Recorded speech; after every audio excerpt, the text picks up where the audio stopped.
ሰላም ውድ አድማጮች እንዴት ናችሁ? እግዚአብሔር ይመስገን እኔ በጣም ደህና ነኝ።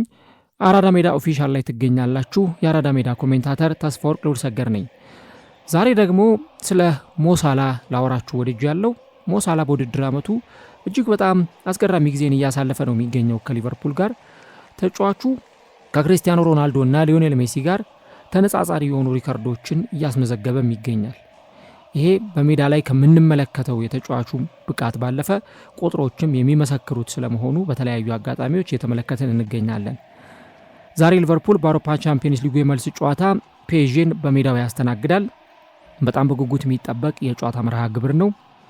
ምክንያቱም የመጀመሪያው ጨዋታ በፒኤስጂ እና በሊቨርፑል መካከል ሲደረግ ፒኤስጂዎች ፍጹም የሆነ የጨዋታ የበላይነት የወሰዱበት በኳስ ቁጥጥርም እንዲሁ ደግሞ በግብ ሙከራዎችም ረገድ ብልጫ የወሰዱበት ጨዋታ ቢሆንም ሊቨርፑል ግን ያንን ጨዋታ አሸንፎ መውጣቱ ይታወሳል። ዛሬ ደግሞ አንፊልድ ላይ የጨዋታ ይከናወናል። ሊቨርፑል ከባድ ፈተና ይገጥመዋል ተብሏል። ፒኤስጂዎች ግን ውጤቱን ቀልብሰን እናልፋለን እያሉ ይገኛሉ። ጨዋታው በዚህ መንገድ ሲከናወን ከሚጠበቁ ተጫዋቾች መካከል ደግሞ አንደኛው ሞሳላ ነው። እንግዲህ ተጫዋቹን ከክሪስቲያኖ ሮናልዶ እና ከሊዮኔል ሜሲ ጋር የሚያነጻጽሩት ቁጥሮች ምንድን ናቸው? በዚህ ጨዋታስ ላይ ምን አይነት ተጽዕኖ ሊፈጥር ይችላል የሚለውን እንመለከታለን። እንግዲህ የባለፈው ሳምንት ለሞሳላ ሌላ ሪከርድ ያስመዘገበበት፣ ሌላ ደግሞ ራሱን ከፍ ባለ መንገድ ያስቀመጠበት ሳምንት ሆኖ አልፏል። በሳውዛምፕተን እና በሊቨርፑል መካከል በተደረገው ጨዋታ ላይ 2 ግቦችን ካስቆጠረ በኋላ ሞሳላ 26ኛውና 27ኛውን የፕሪሚየር ሊግ ግቦቹን ማስቆጠር የቻለ ተጫዋች ሆኗል። ይህም እንግዲህ ሊቨርፑል አሁንም ቢሆን የእንግሊዝ ፕሪሚየር ሊግ ዋንጫ ለማሸነፍ እያደረገ የሚገኘው እንቅስቃሴ የበለጠ ያሳመረለት ሆኗል። ሞሳላ በውድድር ዓመቱ 27 የፕሪሚየር ሊግ ግቦችን ሲያስቆጥር 17 ለግብ የሆኑ ኳሶችን አመሻሽቶ ማቀበል ችሏል። ይህም ደግሞ የአለን ሺረር እና እንዲሁም ደግሞ የአንዲ ኮልን ሪከርድ እንዲጋራ ወይም ደግሞ እንዲቃረብ ያደረገው ቁጥር ሆኗል። ተጫዋቹ 32 ዓመቱ ላይ ይገኝ እንጂ ምናልባትም ኮንትራቱ በመጪው ክረምት ቢጠናቀቅም እያሳየ የሚገኘው አቋም ግን እጅግ በጣም የሚያስገርምና ሊቨርፑል የፕሪሚየር ሊጉን ዋንጫ እንዲያነሳ ትልቅ አስተዋጽኦ እያደረጉ ከሚገኙ ተጫዋቾች መካከል ከፊት የሚቀመጠው ተጫዋች ስለመሆኑ እየተነገረለት ይገኛል። ሞሳላ ከስካይ ስፖርት ጋር ቆይታ አድርጎ ነበር ሊቨርፑል ማንቸስተር ሲቲን 2-0 ካሸነፈ በኋላ። ምናልባት ሰዎች ከመጀመሪያ የውድድር ዓመቴና ማለትም በሊቨርፑል ከነበርኩበት የመጀመሪያ ውድድር ዓመትና አሁን ካለሁበት የትኛውን ልመርጥ እንደምችል ያስባሉ። እኔ ግን የምመርጠው አሁን ያለሁበትን ጊዜ ነው። ምክንያቱም አሁን የሊጉን ዋንጫ ልናሸንፍ ነው። ወጣት ወይም ታዳጊ የሚባሉ ተጫዋቾችን እየረዳኋቸው ነው። ይሄ በጣም ለኔ የተለየ ነውና በዘንድሮ የውድድር ዓመት ዋንጫ ያስፈልገናል የሚል አስተያየት ሰጥቶ ነበር። እንግዲህ ሞሳላ በሊቨርፑል 242 ግቦችን በሁሉም ውድድሮች ላይ ማስቆጠር ችሏል። ይሄም በአጠቃላይ በሊቨርፑል እግር ኳስ ታሪክ 3ኛው የምንጊዜም ከፍተኛ ግብ አስቆጣሪው የሚለውን ስም እንዲያገኝ ያደርገዋል። 184 ጊዜ ደግሞ በእንግሊዝ ፕሪሚየር ሊግ ግብ ማስቆጠር የቻለ ተጫዋች ነው። ይህም ደግሞ የማንቸስተር ሲቲውን ተጫዋች ኩን አጉዌሮን በሪከርድ እንዲጋራው የሚያደርግ እድልን ይሰጠዋል። ከዚህም በተጨማሪ ደግሞ ከአንዲ ኮል የሚያንሰው በ3 ግቦች ብቻ ነው። የቀድሞው የማንቸስተር ዩናይትድ፣ የኒውካስትል ዩናይትድ እና የብላክበርን የፊት መስመር ተጫዋች። እናም 3 ግቦችን ደግሞ ካስቆጠረ ከዚህ ተጫዋች እኩል የሚሆንና የሚበልጥበትን እድል ይፈጥራል ማለት ነው። ሳላ እንግዲህ አሁን ፕሪሚየር ሊጉን ይለቃል አይለቅም የሚለው እሱ በውድድር ዓመቱ መጨረሻ ላይ የምንመለከተው ጉዳይ ይሆናል። ግን ደግሞ በባለፉት ዓመታት ተጫዋቹ በጣም ግሩም ጊዜን እያሳለፈ ስለመገኘቱ በርካታ ቁጥሮችን መመልከት ይቻላል። ስለ ተጫዋቹ ካነሳን የዘንድሮ ውድድር ዓመት በጣም ምርጡ የውድድር ዘመኑ ነው ወይ የሚል ጥያቄ መነሳቱ አይቀርም።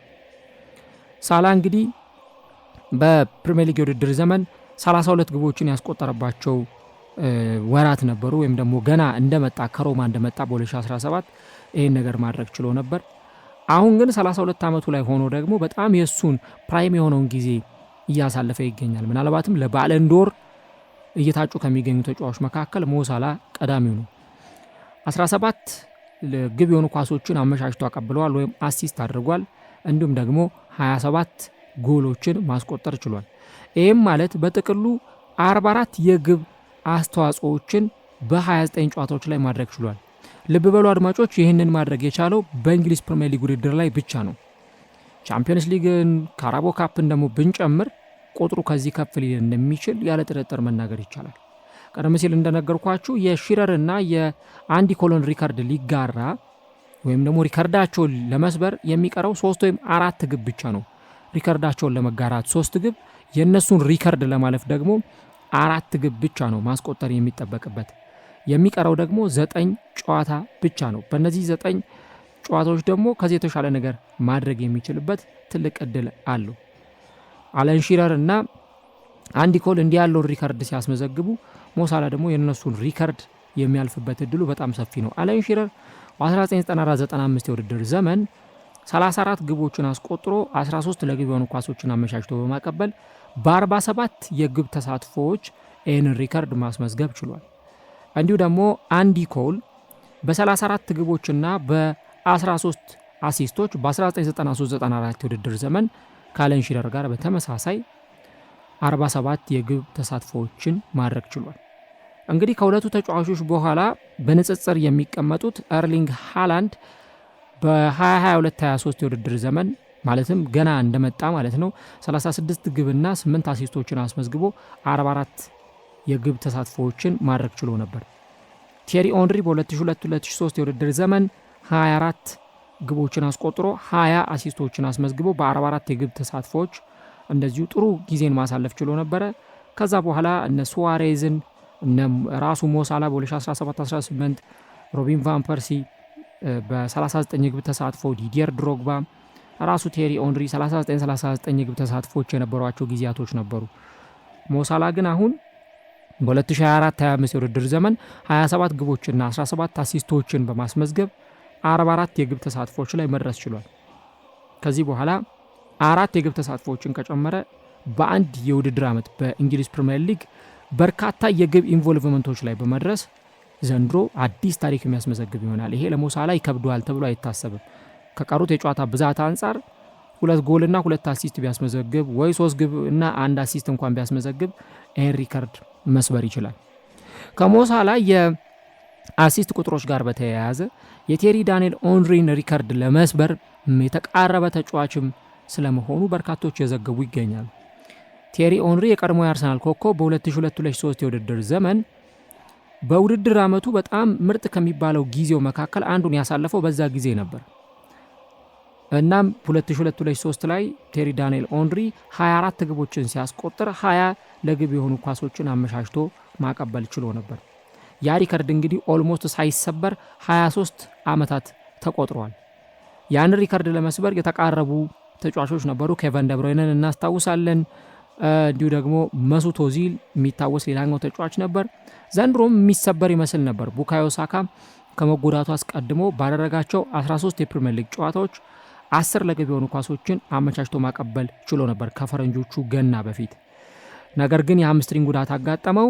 ያ ነገር ደግሞ ሳይሳካ ቀረ ማለት ነው። ሞሳላ ግን ይህንን የሚያደርግበት በጣም ጥሩ የሚባል እድል አለው።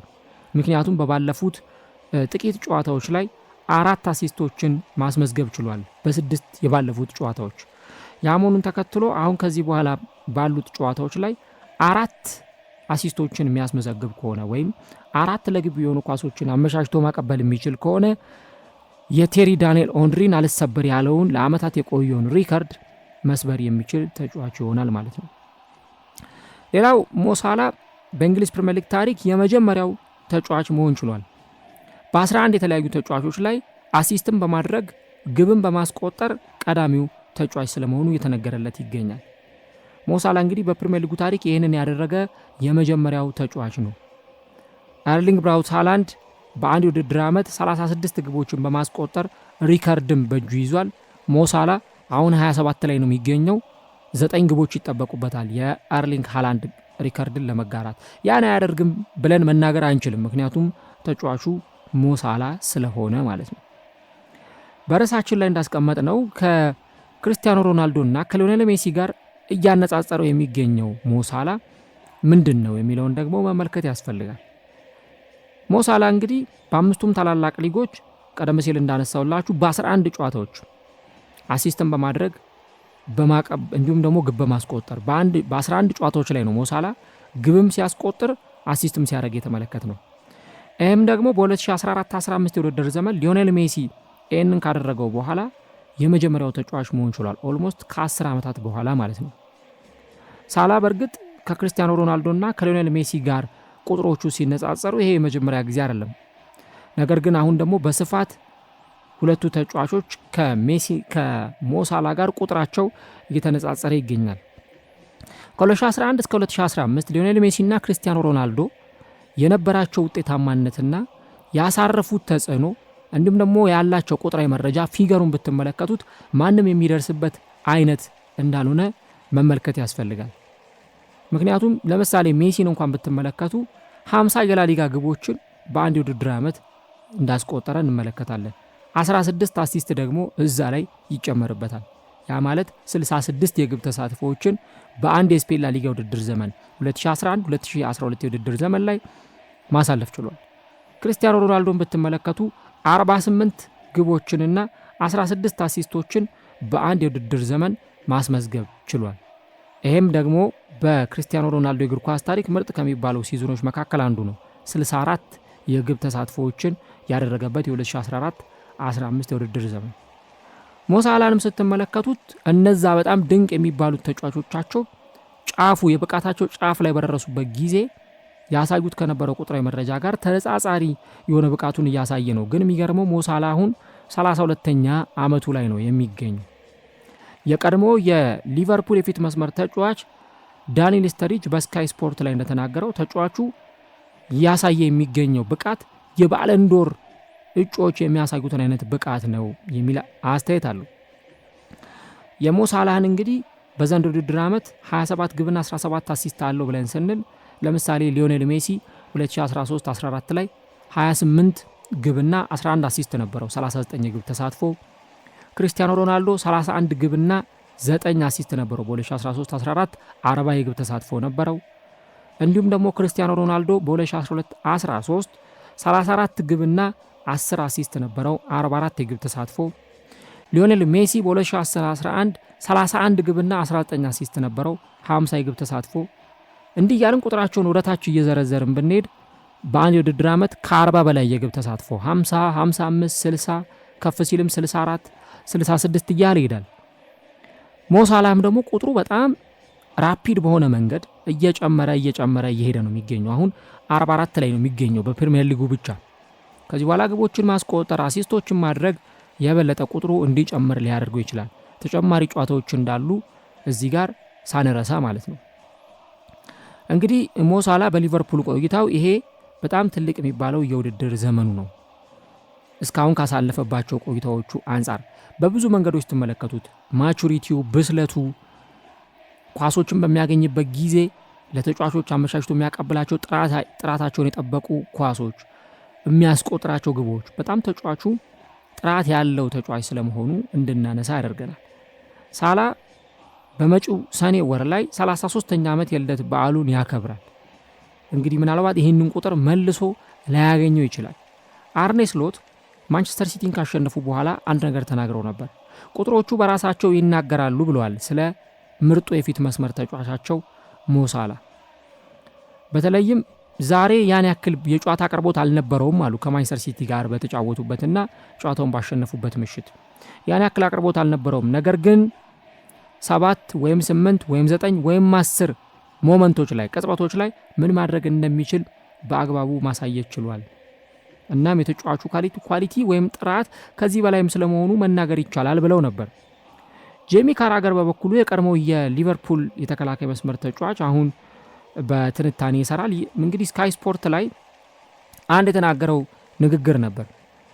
ሞሳላ ምን አይነት አስደናቂ ተጫዋች እንደሆነ በሊጉ እያሳየ የሚገኘው ብቃት በማንም የማይነካ ስለመሆኑ በጣም አስገራሚ የሆነውን አስተያየት ሰጥቶ ነበር። እንግዲህ ካራገር ሲናገር ይህ ከግለሰብም በኢንዲቪጁዋሎች ደረጃ ወይም በግለሰቦች ደረጃ አይተነው የማናውቀው ታላቅ የውድድር ዘመን ሆኖ ሊያበቃ ተቃርቧል። ስለዚህ ደግሞ ምንም ጥርጥር የለኝም ሲል ነበር ካራገር የተደመጠው።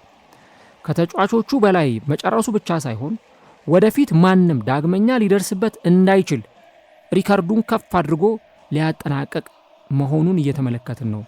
ይሄ ደግሞ እጅግ በጣም የተለየ ነገር ነው የሚል አስተያየት ሰጥቶ ነበር። እንግዲህ ካራገር ቁጥሮቹ ማንም ሊደርስባቸው የማይችል ሆኖ የተሰቀሉ የሆኑ ነው የሚል አስተያየትም ጭምር ነው የሰጠው። ሞሳላ ዘንድሮ በዚሁ ፔስ ቀጥሎ እንግዲህ ተአምር ካልተፈጠረ በስተቀር የወርቅ ጫማውን ይወስዳል ተብሎ የሚጠበቀው የተጫዋች ነው። በ8ኛ የሊቨርፑል ውድድር ዓመቱ ለ4ኛ ጊዜ የወርቅ ጫማ የሚወስድበት የውድድር ዘመን ይሆናል ማለት ነው። እንግዲህ በመጀመሪያ ውድድር ዓመቱ ከስቴዲየም ልክ ለመጀመሪያ ጊዜ ወደ አንፊልድ እንደመጣ ያሳየው ብቃት የሚታወስ ነበር። ከፒየር-ኤመሪክ ኦባሜያንግና ከቡድን አጋሩ ሳዲዮ ማኔ ጋር የወርቅ ጫማውን የወሰደበት ጊዜ ነበር በ2019-22 በ2019 እንዲሁም ደግሞ በ2022 ከሰን ሂዩንግሚን ጋር የወርቅ ጫማውን የተጋራበት ጊዜ ነበረ። አሁን ደግሞ ይህንን የወርቅ ጫማ የሚወስድ ከሆነ ከቴሪ ዳንኤል ኦንሪ ጋር ለ4ኛ ጊዜ ይህንን የወርቅ ጫማ በመውሰድ ሪከርዱን በእጁ የሚያስገባበት ከቴሪ ዳንኤል ኦንሪ ጋር ሪከርዱን የሚጋራበት ጊዜ ይሆናል ማለት ነው። ቁጥሮቹን የምትመለከቷቸው የዘንድሮ በጣም ከፍ ያለ ነው። ለምሳሌ 2018-19 ላይ 22 ግቦችን አስቆጥሮ 8 አሲስቶችን አድርጎ ነበር። በ30 የግብ ተሳትፎ በጣም ትልቅ የሚባል ፉክክር የነበረበት ጊዜ ላይ ነበር። 2017-18 ላይ 32 ግቦችን አስቆጥሮ 10 አሲስቶችን አድርጎ ነበር። በ42 የግብ ተሳትፎች ነው የጨረሰው። ዘንድሮ ግን በጣም ትልቅ የሚባለውን ቁጥር እያስመዘገበ ይገኛል። መጨረሻ ላይ የምናነሳው ሳላ በተለይም ከምንጊዜውም ሪከርዶቹ የዘንድሮ የተሻለ ሊባል ይችላል ወይ የሚለውን ጉዳይ ነው። እንግዲህ የሞሳላን ከተመለከትን ኮንትራቱ ሊጠናቀቅ ተቃርቧል። ቫንዳይክም ትሬንት አሌክዛንደር አርኖልድም በተመሳሳይ ኮንትራታቸው ሊያበቃ ተቃርቧል። ሞሳላ ረብጣ ሚሊዮን ፓውንዶች ከፊቱ ቆመው እየጠበቁት ይገኛሉ ከሳውዲ አረቢያ። እንግዲህ ኮንትራቱን ያራዝማል አያራዝምም ራሱን የቻለ ጥያቄ ይሆናል። ነገር ግን ይህ ግብፃዊ ተጫዋች ስሙን በወርቅ በር አጽፎ አንፊልድ ሮድን ለመልቀቅ የተቃረበ ተጫዋች ቢሆንም በሚቀጥለው ዓመት ግን ለ9ኛው የውድድር ዓመት በክለቡ እንዲቆይ የሊቨርፑል ደጋፊዎች ይፈልጋሉ። ሳላ 242 ጊዜ ኳስና መረብን ማገናኘት የቻለ ተጫዋች ነው። በሊቨርፑል ታሪክ 3ኛው የምንጊዜም ግብ አስቆጣሪ ተጫዋች ነው። 285 ግቦች ካስቆጠረው ሮጀር ሃንት እና ደግሞ ከሊቨርፑል የምንጊዜም ከፍተኛ ግብ አስቆጣሪ ኢያን ራሽ 346 ግቦችን ካስቆጠረው ተጫዋች ቀጥሎ 3ኛ ደረጃ ላይ የተቀመጠ ተጫዋች ነው።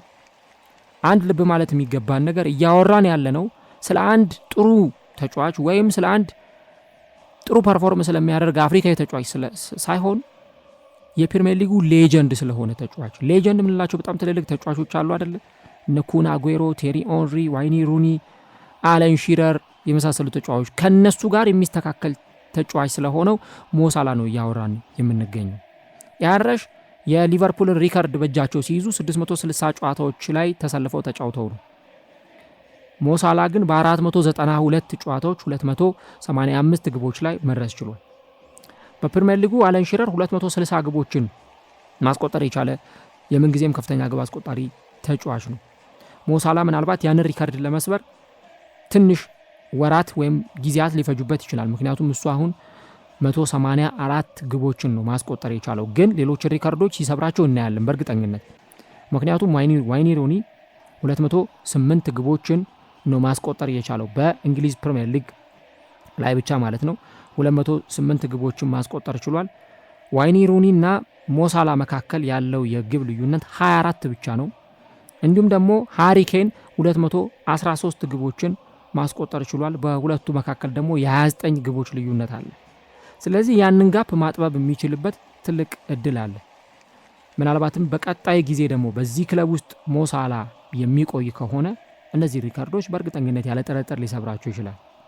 ተጫዋቹ አሁን በዚህ ክለብ ይቆያል አይቆይም አይደለም ትልቁ ቁም ነገር የሚሆነው።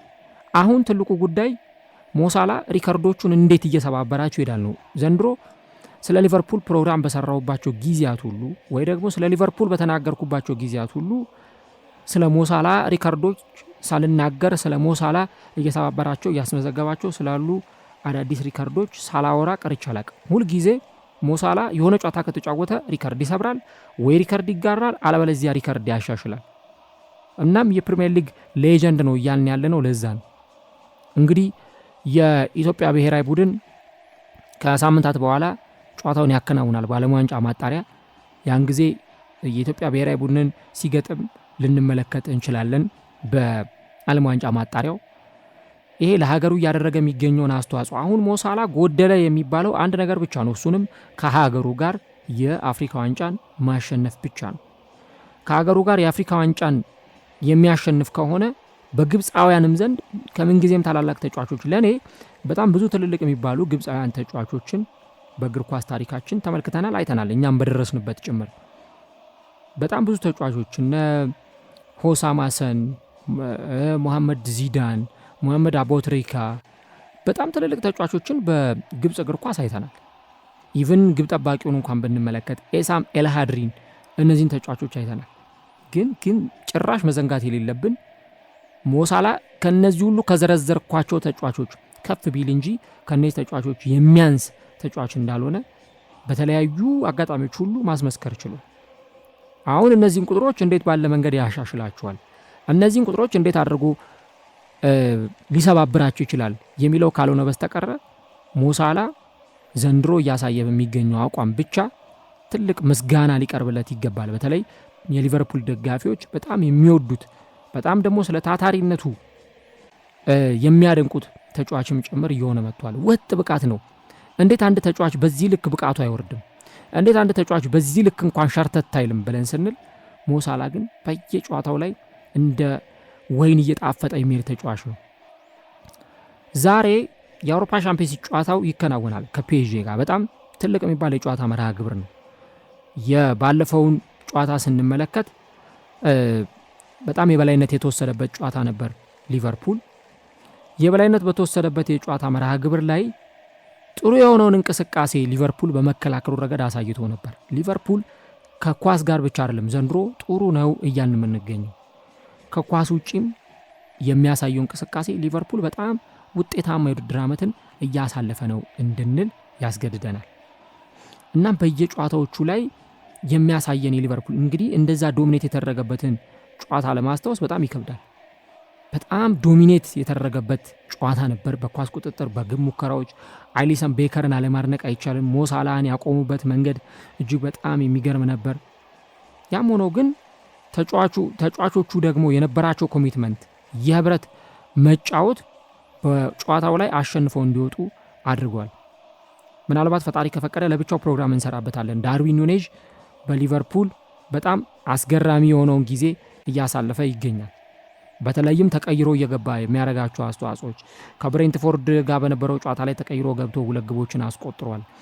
በባለፈው ከፒኤስጂ ጋር በተደረገው ጨዋታ እጅግ በጣም አስገራሚ አሲስት ማድረግ ችሏል ለሃርቬ ኤሎይት። አሁንም ሊቨርፑሎች ይህንን ጨዋታ ተጠንቅቀው መጫወት እንደሚገባቸው መናገር ያስፈልጋል። ፒኤስጂ በማንኛውም ሰዓት ግቦችን የሚያስቆጥር እንደ ልቡ ግቦችን የሚያመርት ክለብ እንደሆነ ይታወቃል።